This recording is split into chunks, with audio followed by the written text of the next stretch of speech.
ഒമാനികളുടെ ആഘോഷങ്ങൾ എപ്പോഴും അവരുടെ സംസ്കാരത്തോടൊപ്പവും അവരുടെ കുടുംബത്തോടൊപ്പവും ഒക്കെയാണ് ആഘോഷിക്കാറുള്ളത്. അങ്ങനെ പെരുന്നാളിനോടനുബന്ധിച്ചുള്ള അവധി ദിവസങ്ങളിൽ ഇവിടെ ഒരു കുതിര പന്തയം നടക്കുകയാണ്. നമുക്ക് അതിന്റെ കാഴ്ചകളിലേക്കും പോകാം. പെരുന്നാളിനോടനുബന്ധിച്ചുള്ള അവധി ദിവസങ്ങളിൽ ഒമാനിലെ വിവിധ ഗവർണറേറ്റുകളിലായി വ്യത്യസ്ത ആഘോഷ പരിപാടികളാണ് നടന്നത്.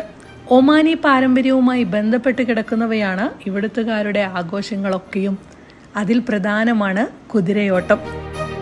കഴിഞ്ഞ ദിവസം ഇബ്രയിൽ നടന്ന കുതിരയോട്ട മത്സരത്തിലെ കാഴ്ചകൾ കാണാം.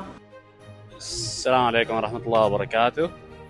إن شاء الله اليوم معانا عرضة في ولاية إبرة في قرية لاية. فاليوم بيكون معانا عرضة تقليدية 3 أيام العيد. هذا نسويه في العادة كل عيد. شاهدوا معانا الحين عرضة تقليدية.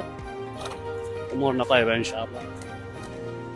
ഗ്രാമത്തിലെ യുവാക്കളാണ് കുതിരയോട്ടത്തിൽ മുൻപന്തിയിൽ. പ്രത്യേകം തയ്യാറാക്കിയ ഇടങ്ങളിലാണ് കുതിരയോട്ടം നടക്കുന്നത്.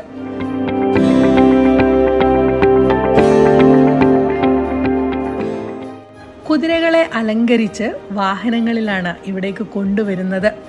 അലങ്കരിച്ച കുതിരകൾ കാണികൾക്ക് മുമ്പിൽ പ്രദർശിപ്പിക്കലാണ് മത്സരത്തിന്റെ ആദ്യ പടി.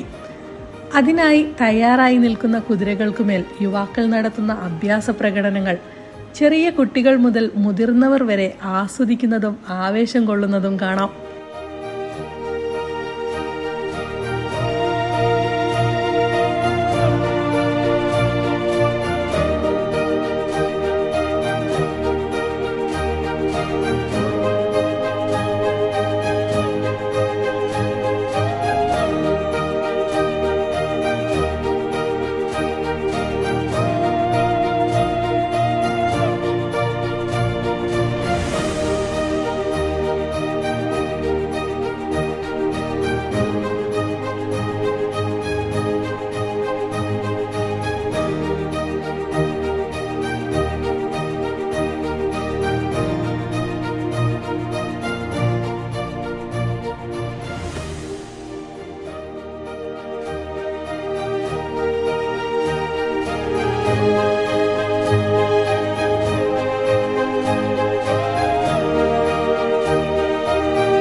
ഇരുവശങ്ങളിലായി കെട്ടിയ കൈവരികളിൽ ഒരു ഗ്രാമത്തിലെ മുഴുവൻ ജനങ്ങളും ആവേശത്തോടെ ആർപ്പു വിളിക്കുന്നതും മനോഹരമായ കാഴ്ച തന്നെയായിരുന്നു.